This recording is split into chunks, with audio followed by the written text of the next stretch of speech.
Welcome.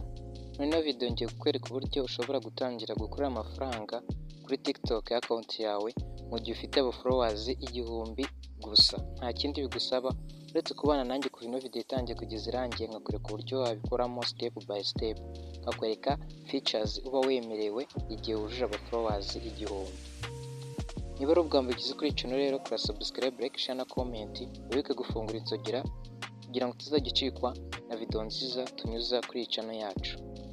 Kugira ngo tubikore rero, ugomba kuba ufite TikTok yawe muri telefone, apana TikTok lite cyangwa se TikTok save data. Dore ni TikTok isanzwe, iyi ngiyi ya nyayo. Ikintu ukora rero, uraza uyikandeho no kugena ikanzeho kugira ngo ifunguke. Iraza kusaba kuba ufite internet cyangwa se data. Urabona ko yamaze gufunguka. Ikintu ukora, urahita ukanda hano kuri profile,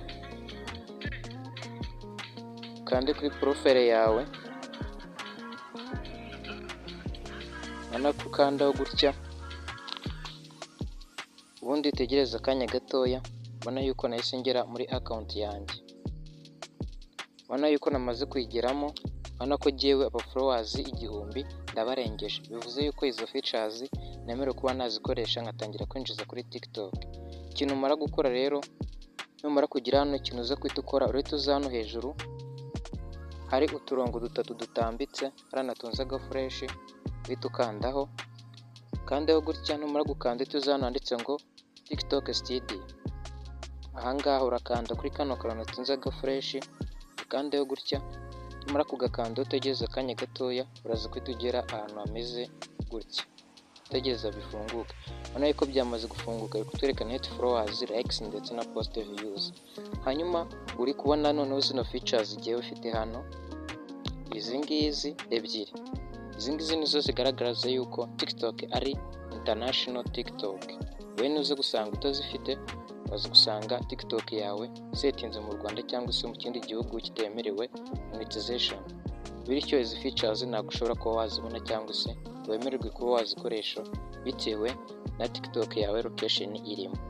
Hanyuma rero kugira ngo ubone za features zose wemerewe mu gihe ubujuje aba followers 1000, urahita uzikanda hano handitse ngo monetization. Ahangaha kandeho gutya, ubundi utegereza akanya gatoya kugira ngo bifunguke. Ukana yuko byamaze gufunguka. None hano batubwiye ngo active programs. Active bivuze ikintu kiri gukora cyangwa se ikintu cyujuje ubuziranenge kuba cyagira agaciro. Ni ukuvuga ngo hano batweretse active program, ni porogaramu twemerewe kuba twatangira gukoreraho amafaranga kuri TikTok yacu kuko twujuje aba followers 1000. Dore ni izi ngizi, iya mbere, iya kabiri, iya gatatu, iya kane. Kanze nzibereke neza. Uri kubona hano iyi ngitwa Creator Marketplace. Iyi ngiyi turayemerewe kuko twujuje aba followers 1000. Iyi ngiyi yita Work with Artist nayo turayemerewe. N'iyi Live Rewards turayemerewe. N'iyi yitwa Live Incentive Program turayemerewe. Izi ni features enye twemerewe kuba twakorera amafaranga kuri TikTok kuko twujuje aba followers 1000. Ariko urabona yuko iyi TikTok yacu ni international TikTok. Wowe niba utayifite, uze kunyandikira kuri WhatsApp, nze kuba nagufasha kuyifungura. Urebe nimero zanjye muri description y'iyi channel cyangwa se unyandikire kuri 0798 08 41 51 gufashe kuyifungura. Hanyuma rero zino features uburyo zikora tuzagenda tubirebaho muri video z'ubutaha. Izi features enye namaze kubereka, ubona yuko giye namaze kuzemererwa kuko hano bambwiye ati active program ni program wemerewe gukoresha. Ahangana natunze agafresh nako ariko handitse ngo active programs. Izi ni program rero nemerewe kuba nakoresha nkatangira kwinjizaho amafaranga kuri TikTok. Nawe rero uze kureba yuko uzifite cyangwa se ko ubyemerewe mu gihe wamaze kuzuza aba followers 1000. Hari n'izindi ugenda wemererwa arizo ziri hano amagana hepfo. Izi ngizi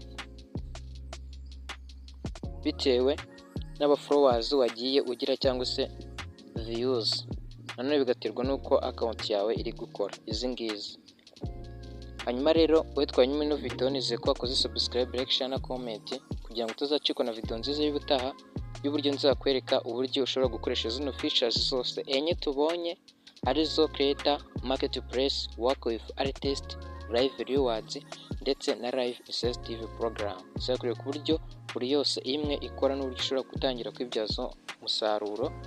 Nk'uko uri kubibona nabanje kubibereka kugira ngo tuzagendane step by step dukorera amafaranga ku buryo hano ubutaha azaba ariho amafaranga mu gihe twatangiye kuyakorera.